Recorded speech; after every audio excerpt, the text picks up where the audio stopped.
My mom was telling me that I need to do better. For taking such good care of me during the making of the film.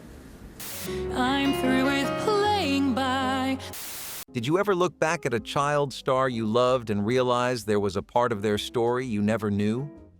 These were the kids we watched grow up on screen, famous long before they were free to be fully themselves.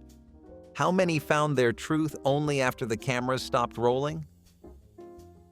Jodie Foster grew up on screen, and for a long time that was the only part of her life people were allowed to see.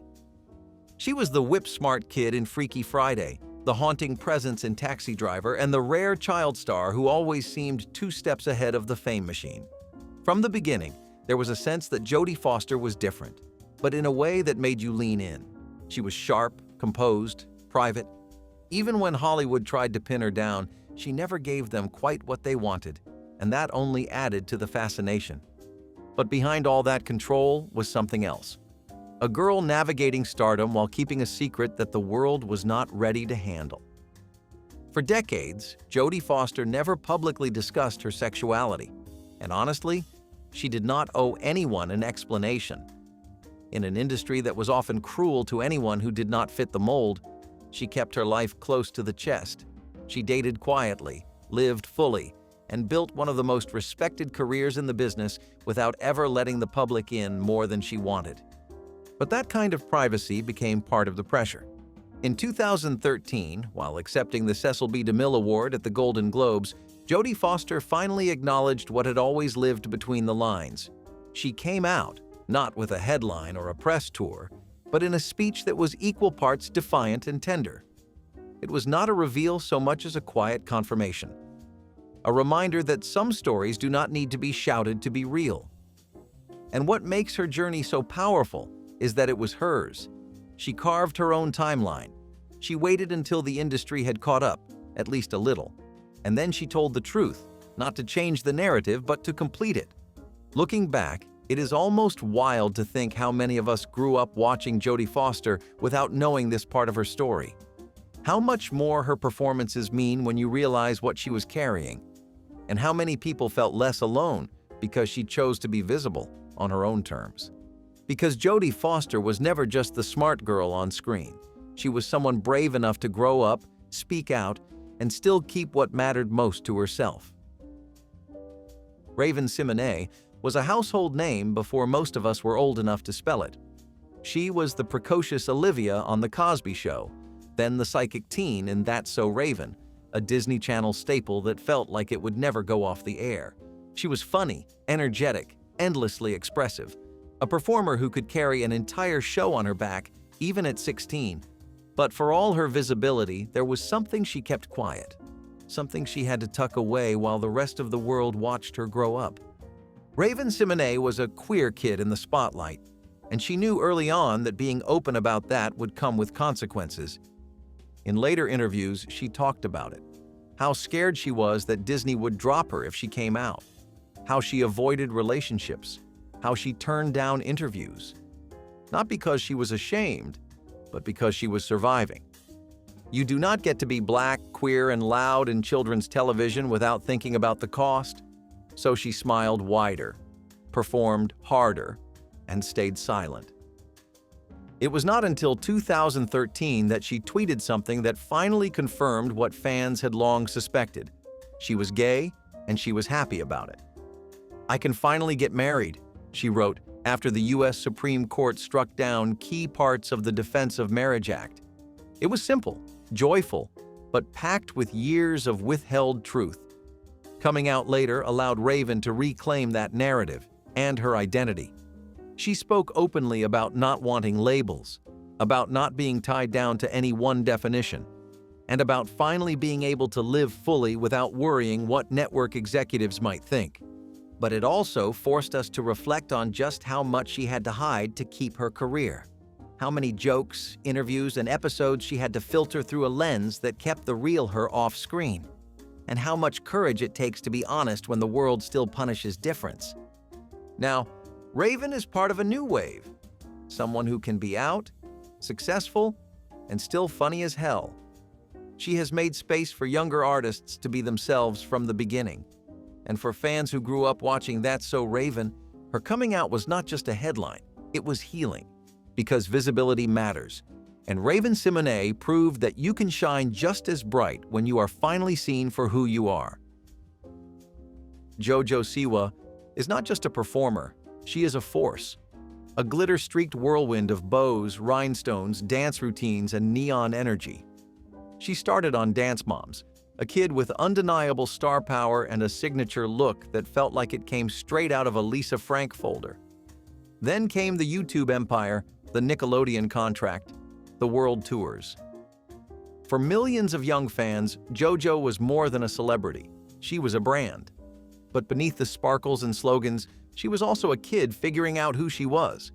And in 2021, she came out. Not with a press release, not with a People magazine exclusive, just a TikTok video lip-syncing to Born This Way and a photo in a t-shirt that read, "Best gay cousin ever." And in a world still full of judgment, that kind of joy was revolutionary.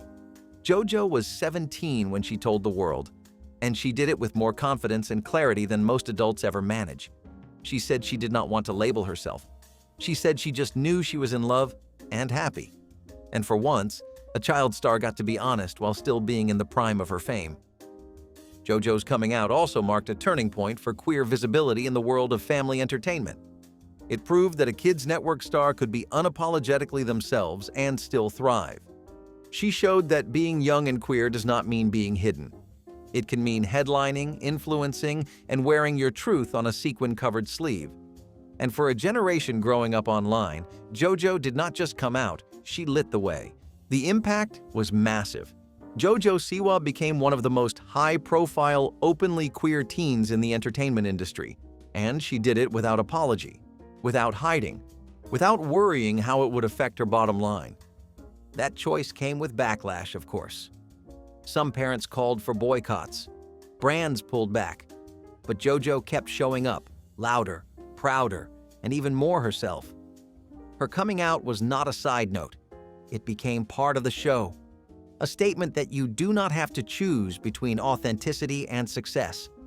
For every kid who felt different, JoJo became proof that queerness is not something to hide. It can be glittered. It can be loud. It can be front and center in a Nickelodeon spotlight. And it can still sell out stadiums. Lance Bass was everywhere in the late 1990s. He was the sweet one in NSYNC, the soft-spoken contrast to Justin's curls and JC's falsetto. He smiled, danced, sang backup, and for millions of kids watching, he was part of the soundtrack of growing up. But before the boy band fame, he was just a kid from Mississippi who got his start with the Mickey Mouse Club. He looked like someone who had it all figured out. But the truth was, Lance Bass was holding on to a secret that the world and the pop industry was not ready to hear. Coming out in the boy band era was not just risky, it was unheard of. The early 2000s pop machine thrived on fantasy. Boy bands sold an image, and that image almost always meant straight, single, and available. For Lance, being gay was something he had to push deep down, even as the spotlight got brighter.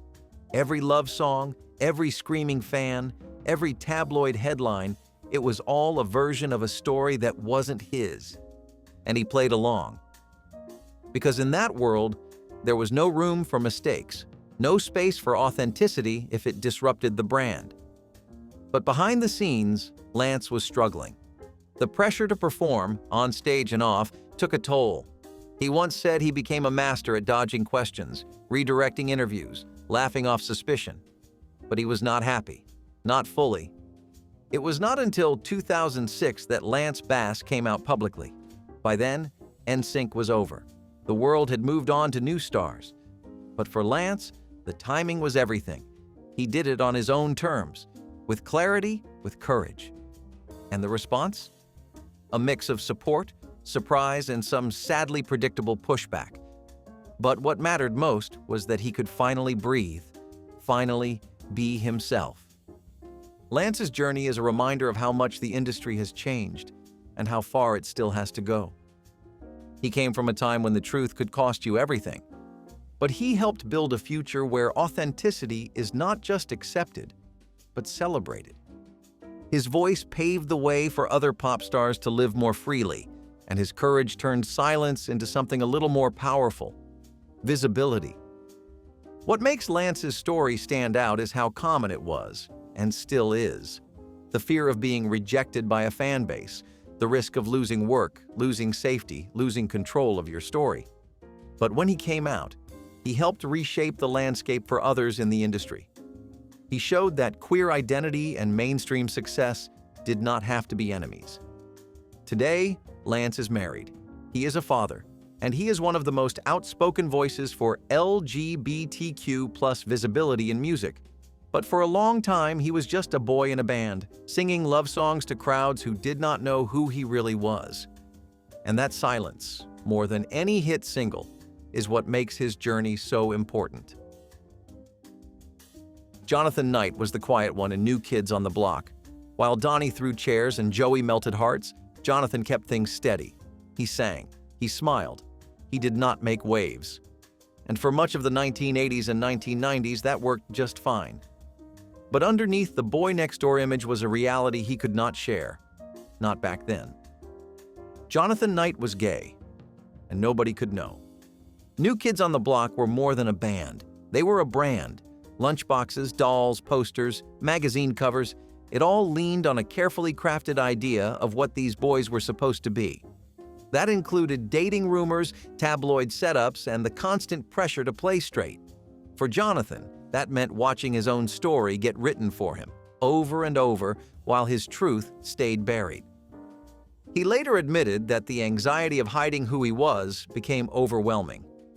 Touring was hard enough, but touring while pretending, while guarding every word, every photo, every glance, that was something else. The fear of being outed loomed constantly, so he stayed silent. Even when the band faded and the world moved on, Jonathan kept quiet. It was not until 2011 that he came out publicly, though not exactly by choice. A former partner outed him in the press. But instead of denying it, Jonathan chose to confirm it. Calmly, quietly, with the same grounded energy he had always shown. "I'm gay," he said, "and I've never hidden it." That was it. No drama, just truth. His fans responded with overwhelming support. Because while the world of boy bands had changed, so had the world around it. People were ready to embrace the full version of Jonathan, not just the pop star, but the man. He later appeared on reality television, openly living his life, talking about his long-term relationship and showing that queer visibility does not have to come with fanfare to matter. What stands out about Jonathan's story is the way it reflects a quiet strength. He did not come out with headlines. He did not need a magazine cover. He simply owned it. After years of silence, years of fear, years of pretending. And in doing that, he made space for others who might not be loud, but still deserve to be seen. When Anna Paquin won the Academy Award for the piano at age 11, she became one of the youngest Oscar winners in history. She was tiny, wide-eyed, and fearless in a role that most adults would struggle with. Overnight, she became a symbol of precocious talent, and the world followed her as she grew, from child star to teen actress to full-fledged leading woman. But what people did not see for a long time was how quietly she was redefining what that journey could look like.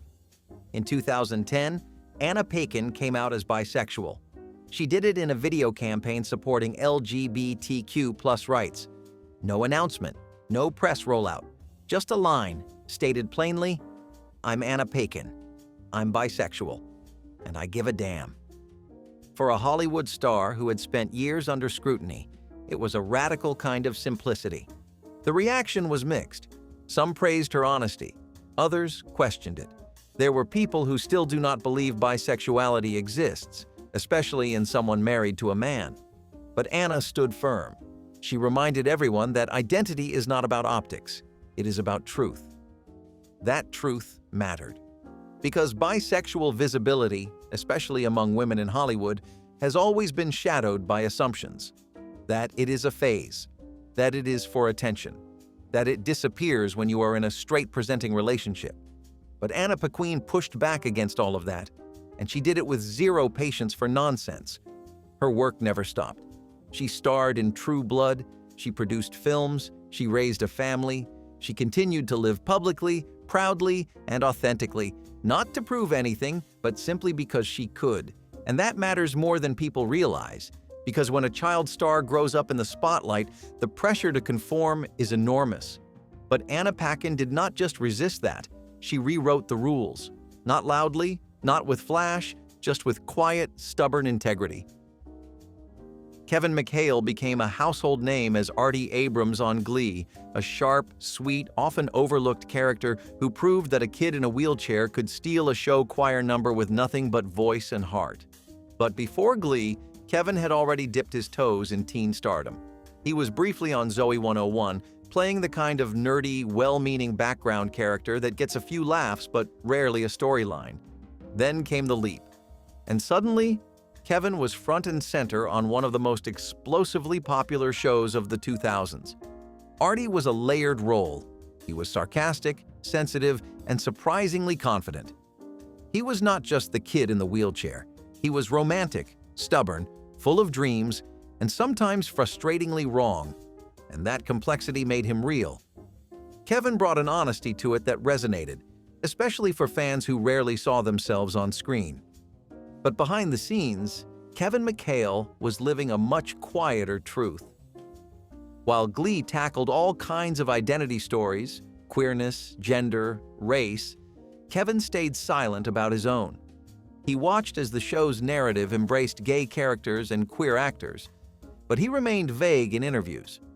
Not because he was ashamed, but because being out, especially on a show with such a massive following, was still terrifying.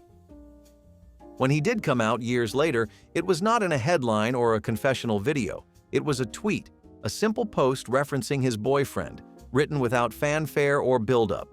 And for many, that was more powerful than a full-blown announcement. Because for Kevin, coming out was not a reveal. It was just a truth, lived openly. He later said that being part of Glee gave him the courage to accept himself. That seeing stories about coming out, even fictional ones, helped him process his own journey. And that kind of representation, that ripple effect, is what makes visibility so vital. Kevin's career has continued. He has hosted, acted, sung, spoken up for others.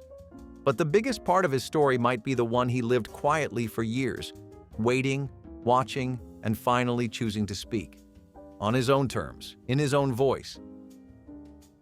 Tyler Blackburn got his start on Nickelodeon's Unfabulous, a blink-and-you-missed-it moment that planted him in the teen TV world. But it was Pretty Little Liars that launched him into full heartthrob status. As Caleb Rivers, he was moody, mysterious, emotionally wounded, the kind of role teenage drama thrives on. Fans fell hard. He was not just the guy with the laptop and the secrets. He was the one who listened, the one who cared. But for a long time, Tyler Blackburn was playing a part in real life too. He knew he was attracted to men.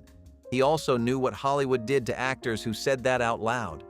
The pressure to stay quiet was everywhere. Publicists, agents, fans, even friends, everyone had an opinion. And most of those opinions came with one message: stay in the closet. So he did. Through the height of Pretty Little Liars fame, Tyler smiled for cameras, answered questions vaguely, and kept his personal life just out of reach. He was protecting his career, but he was also hiding himself. When he finally came out in 2019 as bisexual, it was with honesty and vulnerability. He talked about the confusion of feeling invisible, of not being gay enough for some, or straight enough for others. He talked about shame, about fear, about the years he spent telling himself to just wait a little longer. But he also talked about freedom, about the joy of no longer filtering his life through someone else's expectations, about finally feeling whole. That matters, because in the world of teen television, where image is everything and roles can define you for years, coming out still feels like a risk. Tyler took that risk, and in doing so, made space for other young actors and fans to do the same. He has continued acting, continued creating, continued loving openly, and every step forward helps push the industry in the right direction. Not because it is easy, but because it is necessary. Allison Stoner was the kind of child star who felt like they were everywhere at once. They danced in Missy Elliott music videos. They cracked jokes on the sweet life of Zach and Cody. They sang, acted, performed, seemingly without ever taking a breath. From Cheaper by the Dozen to Camp Rock, they were a Disney Channel staple. But behind the talent and the spotlight was a kid who was quietly trying to understand who they were. Allison's journey with gender and sexuality was not simple. It took years of reflection, years of silence, and years of fear. The entertainment industry is still built on binaries: straight or gay, male or female, masculine or feminine. And for a long time, Allison did not know where they fit. They later shared that even as a young teenager, they knew they felt different. But those feelings had no safe place to land. They were in an industry that told them how to dress, how to act, who to love, or pretend to love. And coming out? That was not even a conversation. But in 2018, Allison broke their silence. In an essay that was honest, vulnerable, and deeply personal, they came out as queer. They talked about falling in love with a woman, about the fear that loving freely might mean losing everything, about the cost of being real in an industry built on illusion. It was not just a coming out story, it was a survival story. Since then, Allison has become one of the most articulate, thoughtful advocates for queer youth in the spotlight. They talk about mental health, body image, identity, and the pressure to conform. They speak not just from a place of experience, but of resilience. What makes Allison's story powerful is not just that they came out, but that they chose to stay. In the industry, in the conversation, in the fight, visibility matters, and for kids who grew up watching Allison dance, sing, act, and shine, they are still shining, just with a different kind of light. Garrett Clayton came up through the bright lights of the Disney Channel, smiling big, dancing bigger, and starring as the swoon-worthy lead in Teen Beach Movie. If you were a tween in 2013, you remember, he was the next big thing, with the slicked-back hair and the surfboard charm to match. Disney had found their new golden boy, but behind the scenes, Garrett was holding back a truth that did not quite fit the mold, because Garrett was gay. And at the time, that was not something Disney wanted front and center. He later shared that when he first started auditioning, he was told to tone down certain traits, told to avoid roles that might make him look gay. That pressure, invisible to the audience, was crushing to the person behind the performance. Even during the peak of Teen Beach Movie's success, Garrett felt like he was playing two characters, the one on screen and the one he had to be in real life to protect his career. His coming out did not happen during the height of his fame. It came later, quieter, and on his own terms. In 2018, Garrett publicly acknowledged his sexuality in an Instagram post that was more about love than headlines. He talked about his long-term relationship, about how he had stayed silent to protect projects, about how tired he was of hiding. The honesty resonated, not just because he said the words, but because of how long he had been expected not to. He later shared that industry figures warned him not to come out at all. But Garrett pushed forward anyway, toward roles that mattered, stories that felt real, and a version of fame that did not demand a mask. He has become an advocate for LGBTQ+ rights, speaking openly about the harm that comes from silencing young queer actors. And while his early career was shaped by Disney Sparkle, his real legacy might be in what came after, an example of what it looks like to reclaim your story. Garrett Clayton grew up under the camera's eye, but his most powerful moment came when he stepped into the frame as himself. T.R. Knight's face might be most recognizable from his time on Grey's Anatomy, but long before that, he was a child actor with a Broadway dream. Minnesota-born, he started acting on stage when most kids were still learning long division. He was part of the Guthrie Theater's youth programs, quietly gifted, gentle. Watching him on screen or stage always felt like seeing someone think 3 sentences ahead and feel every word while doing it. But the world met him in a very different context. By the time Grey's Anatomy premiered, Knight had become a household name. His character, George O'Malley, was sweet, awkward, deeply kind, and beloved. For 3 seasons, he was one of the emotional hearts of the show. But in 2006, after an on-set incident involving a co-star's homophobic slur, Knight was forced into the public eye in a way he had not asked for. That same week, he came out. It was not part of a PR tour. It was not part of a magazine feature. It was quiet, necessary, unapologetic. Knight simply said, "I hope the fact that I'm gay isn't the most interesting part of me." And in that moment, a lot of people saw courage in real time.